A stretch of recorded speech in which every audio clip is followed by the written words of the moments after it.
redminas.mg.gov.br ou no meu blog robertazampete.com.br.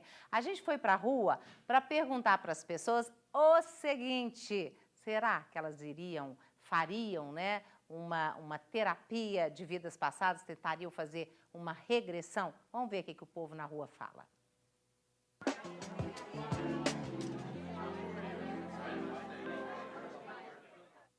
Você faz uma terapia que você volta nas suas vidas anteriores para resolver problemas atuais. Você faria um tratamento desse? Ué, se resolvesse algum problema meu, por que não? Ué, depende. Se for bom pra mim, eu faria. Faria sim. É uma regressão. Faria sim, para eu saber quem eu era antes. Creio que não, eu sou mais a medicina mais convencional mesmo. A gente tem que viver o presente e tentar melhorar no presente, né? Não no passado.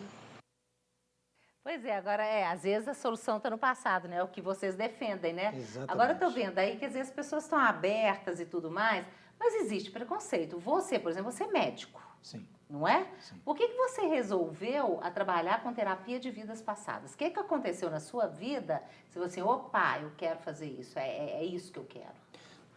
Porque, não, mas você atende como médico também, você é ortopedista. Eu sou ortopedista e traumatologista, Uhum. o que me facilitou bastante o contato com as dores do corpo, das emoções, e muitas vezes não havia relação entre o sintoma, o sinal e a idade. Era praticamente impossível você encontrar artrose em uma criança jovem. A nossa medicina não dá explicações muito adequadas. E os modelos explicativos nossos, eles são bastante limitados. E aí, quando você se abre para outras possibilidades e estuda e vai fundo, você encontra respostas. E principalmente quando você vê ao vivo e a cores essas experiências, isso é muito impactante. Uhum. Isso faz com que nós nos reformulemos. Uhum. Você teve um namorado? O primeiro namorado da sua vida? Sim. Você nunca esquece, não é mesmo? Não. Nós não esquecemos. O primeiro paciente também a gente nunca esquece. Quando em acupuntura, esse cliente X entrou numa vivência, pois ele tinha muita depressão. E eu não estava esperando. Aliás, nessa época, eu era apenas um acupuntor. Eu trabalho com medicina chinesa também. Então, nessa hora, quando eu entrei, ele estava chorando sem parar. Eu quase pedi, chama o médico. Eu não sabia o que fazer. Porém, eu peguei essa pessoa, o caso, toda a história, e fui atrás de respostas. E indo ao encontro das respostas, eu as obtive e pude, a partir daí, trabalhar com mais um recurso para ajudar as pessoas. Porque a terapia regressiva não é uma panaceia. Ela precisa ter um Não faz respaldo. milagre, né? Não, não faz milagre, não. Nada faz milagre. Lembrando de Santo Agostinho, se nós estivermos em conformidade com as ordens da natureza. E parte de nós precisa estar desejoso de estar bem. Estar bem é para que nós entendamos qual é o nosso papel na nossa sociedade. Viemos aqui aprender a amar e a ser feliz, a servir as pessoas. Nesse aspecto, muitos de nós temos muitas dificuldades, somos bastante inconscientes em relação ao nosso papel. A terapia regressiva, em sua abordagem, ela faz com que a pessoa vá se reintegrando em relação a esses múltiplos papéis, imagens que andam soltos, fazendo com que nós tenhamos esquizoidinias, nós temos partes, personagens, histórias soltas que fazem com que nós fiquemos confusos, dissociados, esquisitos, estranhos, reativos, agressivos, tristes, depressivos. Qual o motivo isto? Como alma num corpo, se é que eu poderia me expressar desse jeito, a alma, ela não quer um remédio, ela quer falar a sua história. E ela quer ter o que a gente chama de gestáltica, dar forma e resolver as suas questões. É desta forma que a terapia regressiva trabalha sem analisar aquela história de um outro ponto de vista que não daquele conteúdo que está surgindo e a pessoa vivenciando. É como se eu tivesse agora terminado medicina e eu vou atender uma pessoa sem experiência. É muito difícil, a experiência é tudo. A terapia regressiva promove o contato do cliente consigo mesmo. Se eu pudesse mudar o nome de terapia de vida passada ou terapia regressiva, eu poderia chamar de terapia do contato. Porque a pessoa contata consigo mesma e vivencia. A vivência, um exemplo vale mais do que 1000 palavras. Então, a vivência faz com que a pessoa dê forma àquela sensação, o sentimento, a emoção, o pensamento, aquele medo sem explicação, que ao ser explorado, adentrado, ligado com N outras possibilidades, faz com que ela se cure. Pois é, porque a gente estava falando aqui no intervalo, né, Ivanilson? Tá tudo no nosso subconsciente, né? Tudo está no Tudo guardadinho inconsciente, ali. né? Lá no mais profundo de nós. E as regressões, elas vão permitir a gente trazer para fora esses conteúdos e dar sentido hoje, não em relação ao que causa sofrimento, mas transformar o sofrimento em oportunidade de uma vida melhor. Qual que foi a sua experiência mais marcante, assim, Soraya, que você descobriu? Em uma das regressões? Isso, numa das regressões. Assim, foram várias, mas a mais marcante foi uma vivência em que eu me percebi na própria luz, numa vida de dignidade, numa vida em que eu ajudava o próximo, enfim, em que eu percebi que haviam vidas também em que eu saboreava a felicidade, o próprio gosto pela vida. Então, numa vida que eu fui... Você estava na luz, né? Tava.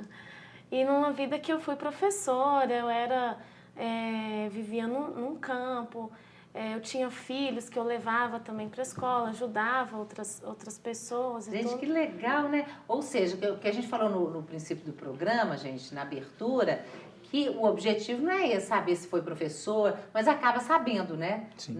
Mas não é o objetivo, não é isso, né? Quer dizer, é o tratamento mesmo. Vamos entrar com o telespectador? A Mariane Lima, ela diz o seguinte: acredito por motivos pessoais em terapia de vidas passadas, eu mesmo tenho medo de faca que é inexplicável. Manusei com cuidado, mas tenho uma sensação ruim quando estou segurando uma faca. À noite, por exemplo, antes de dormir, se tiver uma faca em cima da pia, me levanto, lavo todas com cuidado e as guardo. A sensação de vê-las expostas me apavora. Procuro me lembrar se já tive algum problema com elas na infância e nada me vem à memória. Já cheguei a pensar, sim, que seria coisa de outra vida, pois não tive nenhum trauma desse tipo, nunca me machuquei com uma, mas tenho realmente pânico delas. Como explicar? Não sei, vou assistir o programa. O que você fala para ela? Com certeza, Mariana. Você já, em algum outro momento da tua existência, você já morreu com alguma facada. É um trauma, certamente, que ela guardou de uma outra vida, né? E que isso está no inconsciente dela. Então, no momento que ela volta no tempo, através de uma regressão, e revive aquela emoção e volta para o presente, o próprio extravasar isso, compreender para quem faz sentido isso, ou seja, para o personagem dela no passado, ela vai viver muito melhor. Mas será? Porque eu estou pensando aqui agora, né? Por exemplo, numa terapia tradicional. Então, eu tenho um problema e vou para terapia, converso com o psicólogo, com a psicóloga, com a analista, o que for, e descubro.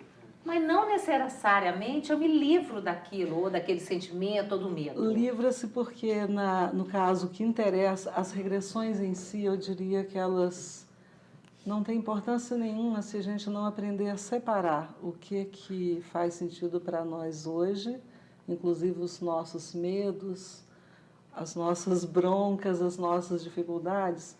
Se a gente não aprender a separar, a fazer exatamente isso, faz sentido para mim hoje? Não, não faz. Então? Mas fazia para minha história, ainda que eu pense que eu inventei a história, né? Inventei essa história como forma de me livrar dessa... É porque tem gente que você fala, inventei a história. Okay. Você fala assim, não tem problema, resolveu o problema. Tudo bem. Então, vamos pegar essa história. Imagina hipoteticamente o caso da Mariana, né? Que escreveu. Inventou essa história. Lá na tua história você passou por isso, isso, isso. Hoje o que você sente, ela vai falar exatamente igual. Aí aprende a separar realmente. Então, livra-se sim. As regressões não fazem sentido se não houver essa correlação entre o que tem a ver a minha história com a minha vida hoje. Pois é, você está falando isso, Paulo, como é que você ficou livre dessa dor nas costas, né? Qual foi o momento? O que você descobriu? Você disse, opa, dor nas costas não tem nada a ver com essa vida que foi de outra, estou liberado. Foram várias, não foi uma única. Mas o que mais me marcou foi quando eu fui arremessado de uma ponte. Então, eu caí dessa ponte, bati Te as jogaram? costas, me jogaram. Eu bati, não morri imediatamente, demorei para morrer, e bati as costas, não consegui me mover, demorei alguns dias para morrer. Então, essa foi uma das mais marcantes, mas não foi a única. Mas você sabe onde você estava, onde você morava ou não? Você só Sim. viu essa cena? Sim, nesse caso, sim. Onde era? Era na Europa, se não me engano, França, porque são vários, né? Então a gente acaba confundindo um pouco. Mas, se não me engano, eu estava na França, provavelmente século XVII, século XVIII pela roupa, e eu estava tentando seduzir uma mulher casada. Uma jovem casada, o Aí te marido julgaram lá da descobriu, ponte. Muito poderoso, me jogou ponte abaixo. Nossa. Ponte abaixo. Meu Deus. Olha, gente, deixa eu entrar mais com o telespectador. Vanei, do Buritis, diz o seguinte: acho que tudo é válido para trazer o bem para as pessoas se forem sérias. E é isso mesmo, acho que você está certíssima, né? A Nilva, do bairro Concorde, falou: olha, tenho ansiedade, síndrome desde os 12 anos. Gostaria de saber se existe alguma influência das vidas passadas, já que não passei por nenhum tipo de trauma que pudesse ocasionar isso. Responde para ela, por favor. Sim.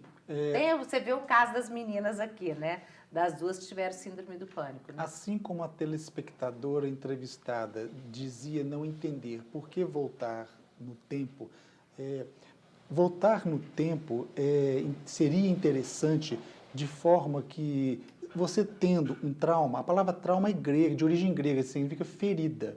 A ferida pode ser física, emocional, mental. Mental, digamos assim, você tem um padrão de pensamento que te limita, etc. Voltar no tempo é para que você entenda e se liberte das condições que lhe são angustiantes. Angustiante é a palavra que quer dizer angústia, peito apertado, que te deixa sem saber como se comportar adequadamente, sem que você possa ser feliz, expansiva, adequada à sociedade.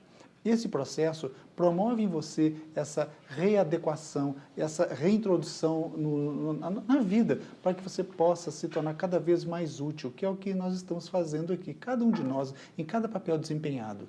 Então, dessa forma, acessando essa memória, seja ela verdadeira ou não, ela é carregada de um conteúdo libertador e ela estará ligada a N outras situações. A cada volta no passado, nós perguntamos qual a ligação com o seu momento atual, qual o aprendizado disto. Nessas relações, quais são, nesse momento marcante do passado, quais as sensações, os sentimentos, as emoções, os pensamentos que você trouxe naquele momento traumático e que te está trazendo dificuldades, desajustes atuais. Desta forma, ao reconhecer isto, quase que automaticamente você se liberta. Inclusive, uma coisa interessante é que, dentro do que você está falando, é que as pessoas às vezes têm medo de regredir, é como falar, sofrer de novo, não. O sofrimento já está interno na pessoa. Ela vai se libertar disso ao tomar conhecimento de onde teve origem o sofrimento. Né?